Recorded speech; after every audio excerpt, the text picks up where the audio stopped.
কোনো ভ্যাকেশনে আমি এই প্রথমবারের মতো হলে থাকছি। আজীবন এমন হয়েছে, ছুটি হলেই আমি বাড়ি দৌড় মারি। তো আমি কখনোই দেখিনি যখন ছুটি হয় হল দেখতে কেমন লাগে, মানুষ ছাড়া কেমন লাগে।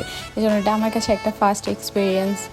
এখন আমার কোনো কাজ নাই দেখে ভাবলাম ফাঁকা হলের একটা ভিডিও বানিয়ে শেয়ার করি। এটা হচ্ছে আমাদের মেইন গেট দিয়ে ঢুকেই প্রথমে গার্ড আমাদের রুম, তারপর একটা দোকান। ছুটির কারণে দোকানটাও এখন বন্ধ আছে। এটা বলা যায় এক প্রকারের আমাদের হলের গ্যারেজ। এখানে সবাই নিজের সাইকেল রেখে গেছে। এরপর আমি একটু একটু করে ভেতরে আগালে প্রথমেই গেস্ট রুম, তারপরে সিট রুম, তারপরে অফিস, তারপর আরেকটু এগুলোই আমি হলের ভেতরে চলে আসলাম। এখানে সবসময় অনেক মানুষের আনাগোনা থাকে, কিন্তু ছুটির কারণে এখন পুরোই ফাঁকা, তেমন কোনো মানুষই দেখা যাচ্ছে না। এখন আমি সিঁড়ি দিয়ে দোতলায় গিয়ে উপর দিকটা একটু দেখাই।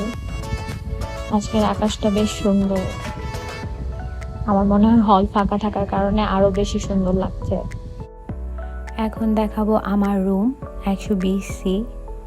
এই রুমে আমরা 4 জন থাকি একসাথে।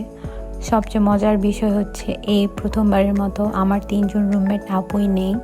পুরো রুমে আমার একার রাজত্ব। প্রায় সবার রুমে তালা। কিছুদিনের জন্য হলেও আমার জীবন থেকে সিরিয়াল নামের শব্দটা হারায় গেছে। এই যে ডাইনিংও তেমন ভিড় নেই, খাবারের জন্য চিৎকার করতে হচ্ছে না, ক্যান্টিন বন্ধ।